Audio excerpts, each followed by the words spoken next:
fair warning, the lighting is fucking terrible. I didn't even realize how bad it fucking looked, but oh well. I hope y'all still watch.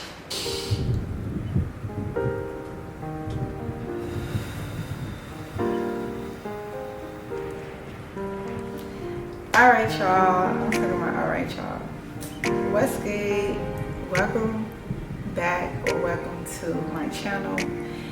It's your girl DeeVine, aka the head goddess in charge, BKA, your favorite sensual spiritual rap goddess, FKA, you got bad vibes, get away from me. I'm here today to talk about my ego death experience. So I'm not about to make this video like, I'm just gonna get right to it, you know what I'm saying, because fuck it, right? I blame my dad. As I travel these portals, I must stay away from mortars. They can smell it on you, they can see it on your aura. You got that goddess energy, your consciousness obtained, triumphing through that struggle with that melanin ordained. I'm guilty, let me. So first I'm gonna start with letting you guys know, we're just gonna start with the basics, right? And you might see me looking down at my computer every now and again just because I want to make sure that I'm expressing myself and also sharing, giving the right definition so that you guys can fully understand these terms that I'm going to be using, right? So first of all, August 1st, 2021, I experienced what is often known as a bad trip, which I later learned wasn't really a bad trip at all. It was just an ego death experience. And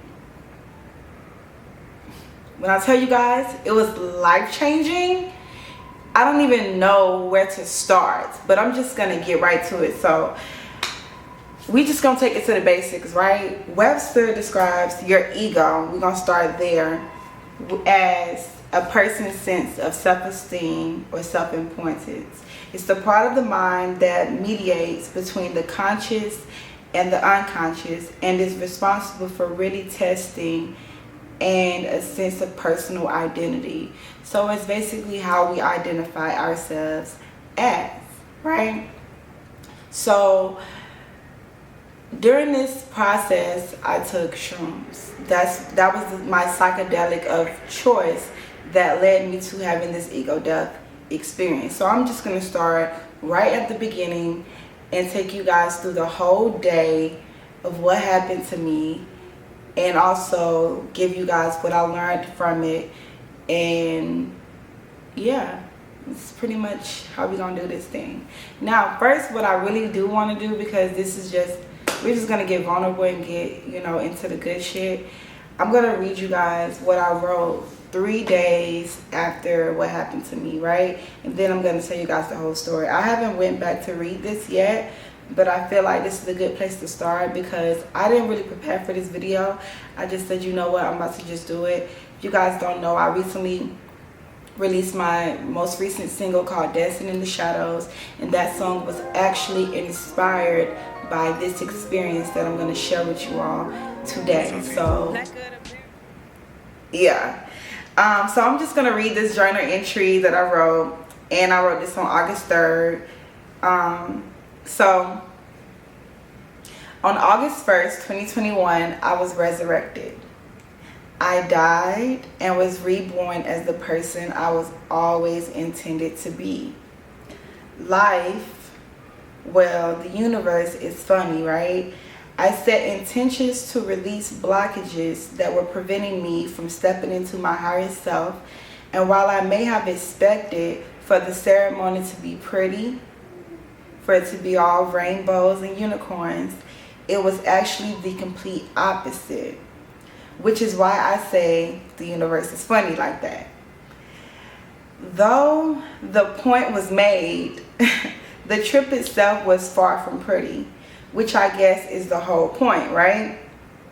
It hit totally different. It hit hard, it was intense, but I feel that it was necessary to get the point across.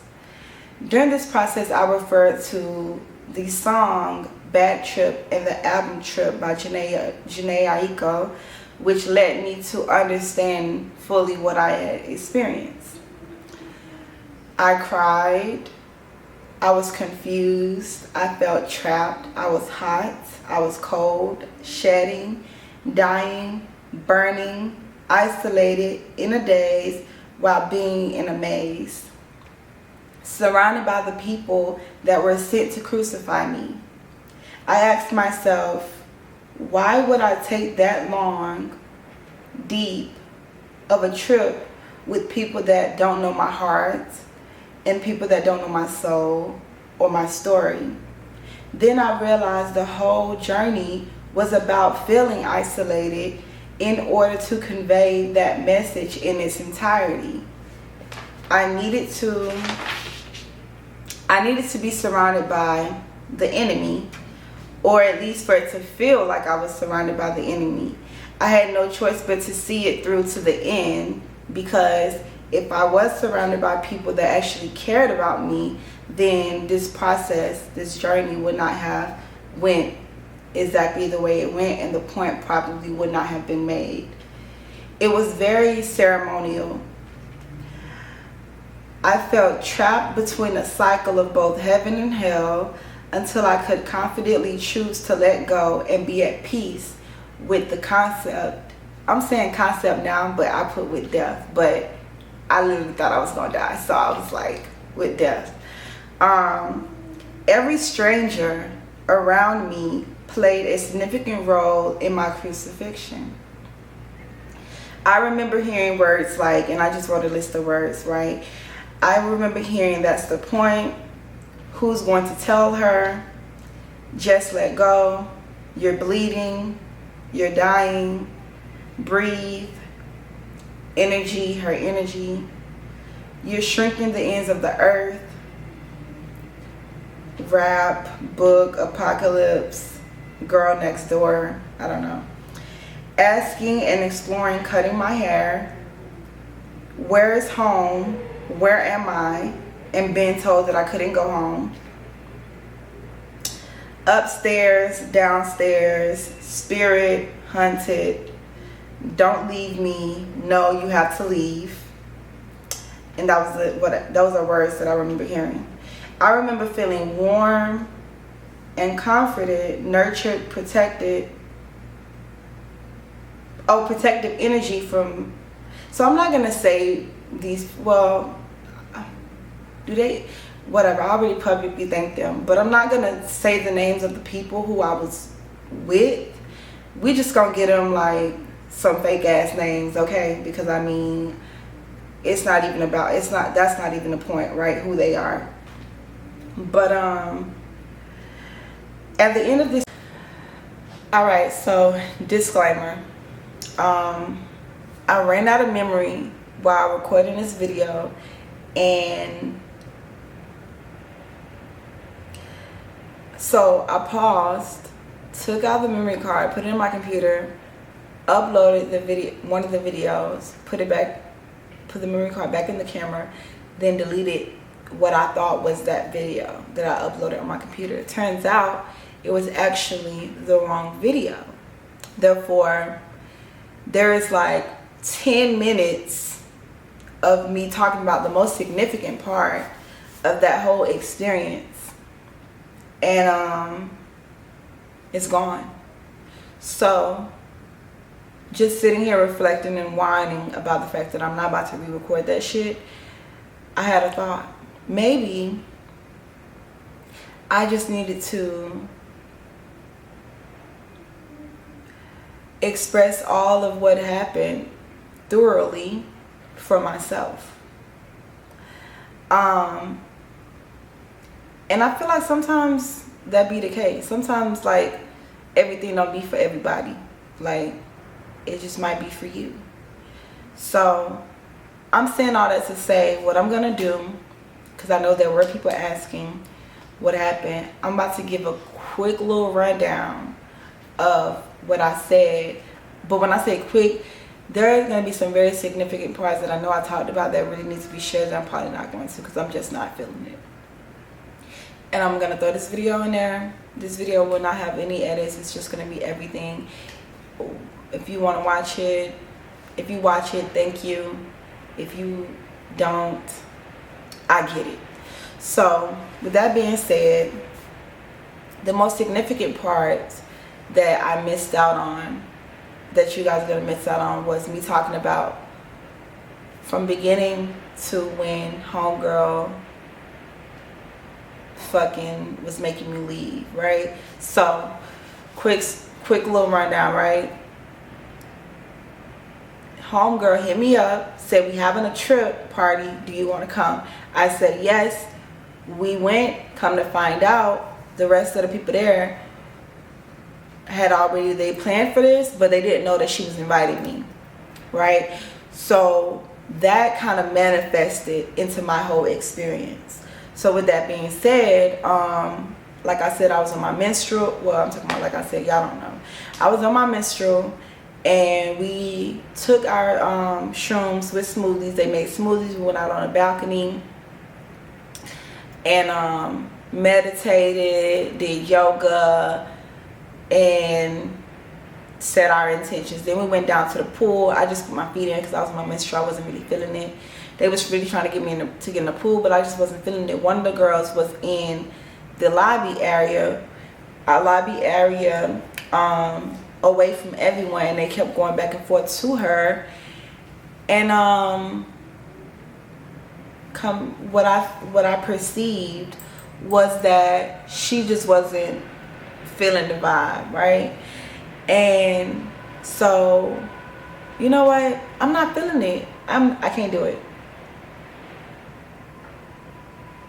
Octavia, I can't do it. All right, y'all. So you'll get to hear the tail end of what happened. I'm just gonna put that in there. I can't do it. I can't do it. Because I was talking for a really long time, and I had a lot of revelations. And I think that's what it was. I just needed to have those revelations. So I'm going to go ahead and put in the other video right here. And I hope you guys still enjoy it. Alright, so back to where I was. Ran out of memory again. But anyways, I left off at... homegirl was taking me down the elevator, right? So now we going down the elevator, and I remember I remember her pulling my arm, like pulling me to go with her, but I didn't want to go because I thought she was taking me to hell. So I was like, fuck no, I'm not going with you. I'm pulling away. She pulling me. Mind you, like, this girl, she's strong as fuck. She was pulling my little ass. She's strong. And she was pulling my little ass, and I was not trying to go. I was like, no, I'm not going with you. But now we're on the elevator, and I'm like, where are you taking me? Whatever. And then she was just like, I remember her telling me, like, you have to go, right? So now we at the bottom. I remember we stopped on one floor. I think it was the first floor. And now I remember coming off the elevator and her sitting me somewhere and basically telling me, like, whatever, and her getting back on the elevator, going back up, and leaving me fucking there. Now, sidebar.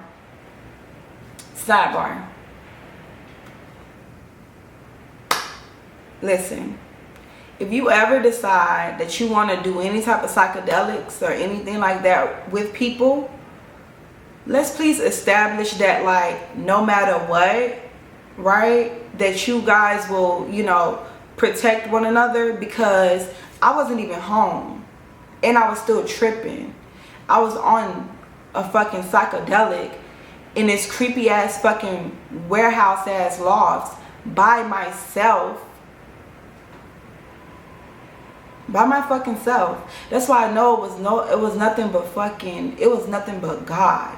That as soon as she left me down there and she went back on the elevator, homegirl walked outside of her apartment. I didn't even know she lived in that building. Literally, she walked out her apartment. I don't know where her and the crazy thing is, it was her and her boyfriend. I didn't even know that they were like a couple, and I knew both of them. So it was like great, because to them, they see me and they're like, oh my gosh, what are you doing here? Are you okay? Like, what's going on? And they see me sitting on the floor. I was sitting on the floor like this, y'all. Like, balled up, fucking like this, on the fucking ground, no shoes on. Just fucking sitting there because that's where the fucking girl left me. She need her ass whooped. But anyways, that's neither here nor there. So they come out, they're talking to me, right? And they're making sure I'm good, whatever. Jessica calls. I don't say her name, whatever. I already thanked her on social media. But anyways, she calls my friend Chastity because she knows that so I know her, right? But she knows that me and Chastity are friends. So she calls my friend Chastity and tell her that I was there, and I guess told her whatever. So Chastity came there, and when Chastity got there, this is where I said the part about where I felt like, you know, whatever. It was like she was saying, it was like I was very kid, like I was like a kid, because she said I was like, oh my gosh, Jessica, Chastity, I haven't seen you guys in so long. Like, I was really just happy and just warm, and was just like, oh my gosh, like, it's you. I'm so happy to see you, like that, right? Chastity even said that I looked at her, because mind you, Chastity bald head, like I said a couple minutes ago. Let me stop. But she was like, that I grabbed my head, right, and looked at her and was like, look, I cut my hair like yours. And she said, she was like, no you didn't. Your locks are really long. Oh my gosh, look how much your hair is grown. And I'm like, no, look. I guess I grabbed my hair and was like, no, look, my locks, my hair, I cut my hair like yours. Look, girl, who fucking knows? But anyways, so now after this point, after they try to like get me together, I guess we was there for like 2 hours before we left. And then I remember waking up at Chastity's sister house. I didn't remember nothing between like and I didn't even remember that. I only know that part of me, like when I saw Jessica and Chastity. I only know that part because of what they told me. I didn't remember anything after homegirl left me there. I don't remember shit after that. I just remember waking up at Chastity's sister house, and when I woke up, I'm on the couch sleep. I remember waking up, looking around, just looking around the room like, where am I? Because I had never been to that house before. I was looking around like, where the fuck am I? I remember I felt like I was,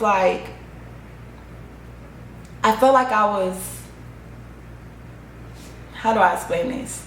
It's like physically I wasn't there, right? But I was like watching everything, and I was like looking around, and people was like talking to me, but I wasn't really there. So that's why I was just kind of looking around, and they was like, oh, that's, you know, D, whatever, this and that, because I know most of her family. And I wasn't saying shit. Like, I guess people was talking to me, I wasn't saying not one word. And then finally I snapped out of it, and I'm like, now I'm asking Chastity questions like, what am I doing with you? All I remember is waking up this morning and going to this trip party with these group of people. What day is it? Like, why am I here with you? You know, I was so fucking confused.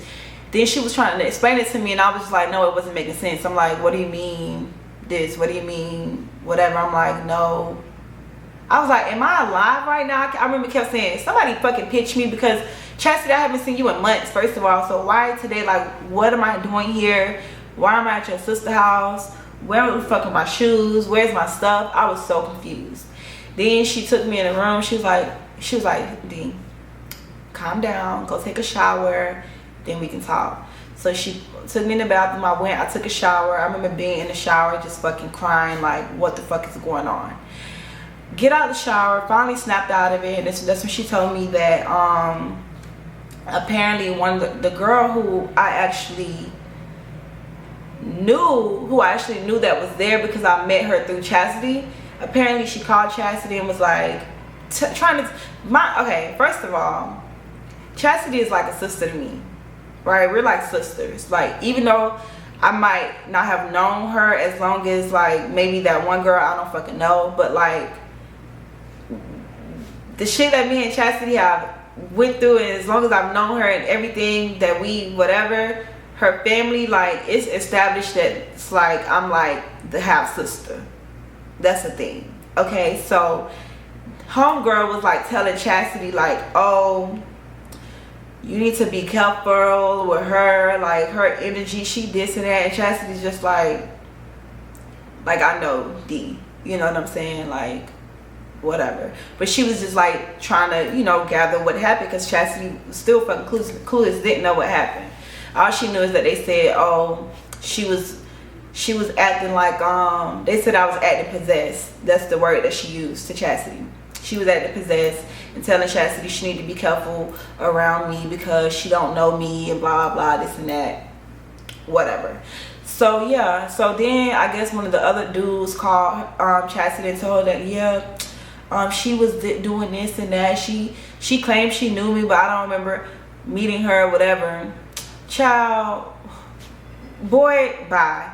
Because one of my homeboys, Jesse, we actually went to this grand opening maybe like a year ago, and he was one of the hostess, and I remember being up there with him, another dude that's an artist who me and him be actually messaging on fucking Instagram because we supposed to be doing a feature together and all that, whatever. And that's why I remember meeting him a while ago. But now the nigga don't know who I am because the bitch is possessed.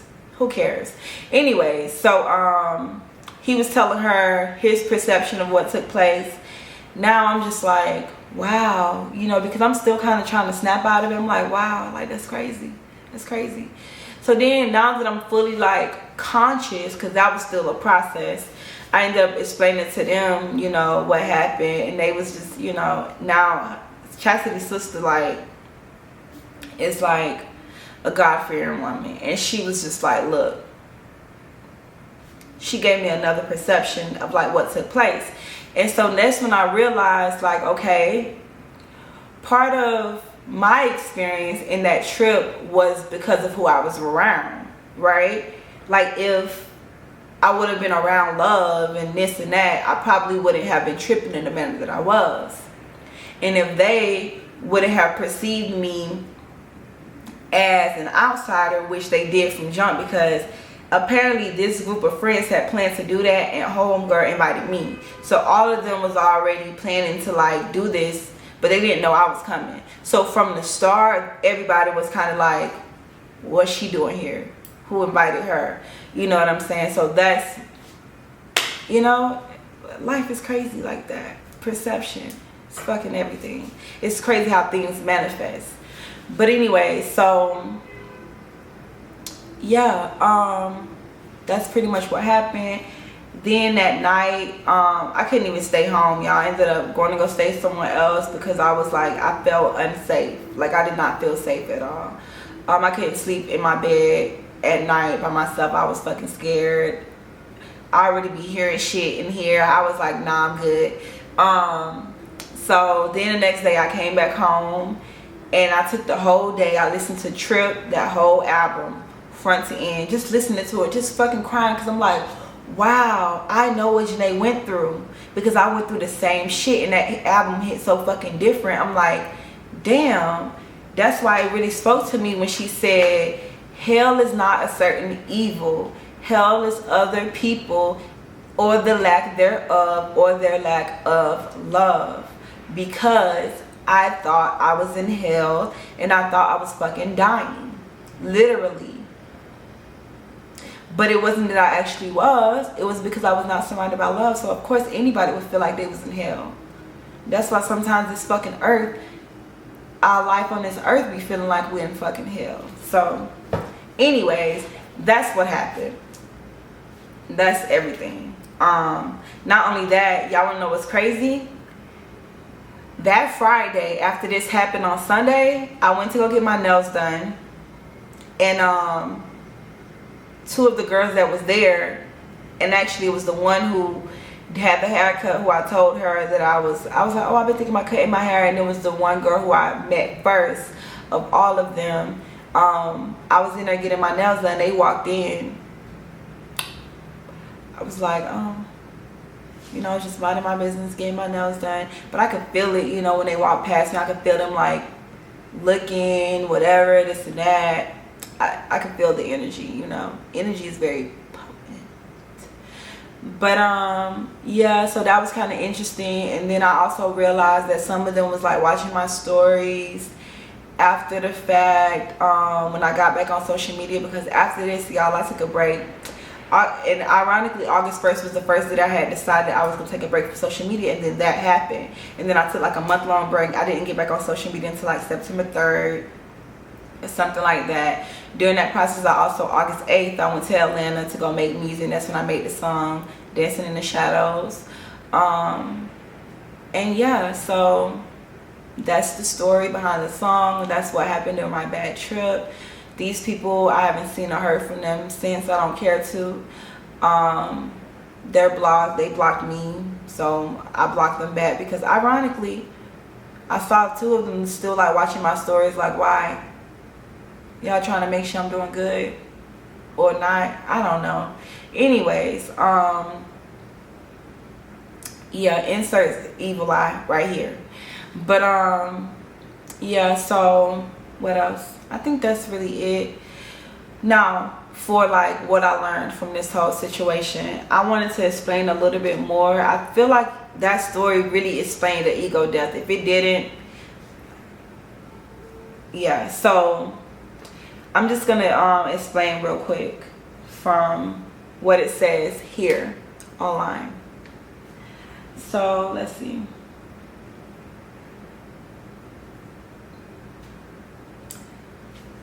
So ego dissolution is an ecstatic state characterized by the loss of boundaries between the subject and their objective world, with ensuing feelings of unity with other people, nature, the entire universe, and God.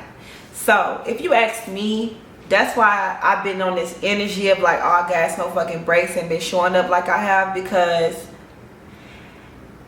I really feel like I'm in that place now where now there's like I don't know, like I finally feel like I know who I am. I'm accepting of who I am. I know my purpose, my journey, who I'm meant to be and what I'm meant to do on this earth. And I understand, you know, the concept of like the ego, what it is. And yeah, I mean, I just no longer identify with certain things, certain people anymore. Ironically, after this happened, I hadn't even talked to some of my like close friends who I will talk to consistently. I haven't really been around a lot of people who I would be around consistently.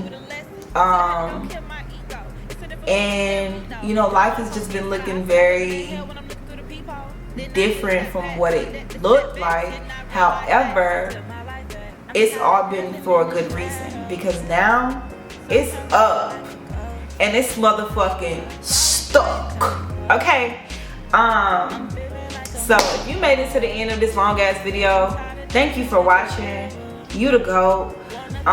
Please let me know down in the comments if you've ever experienced the ego death, if you know what it is, if you ever experienced a bad trip. I also would like to say I wrote this thing the other day where I said the most beautiful thing about a bad trip is when you realize that a bad trip isn't actually a bad trip at all, and it actually isn't bad at all, because there's lessons and evolution in all of it. So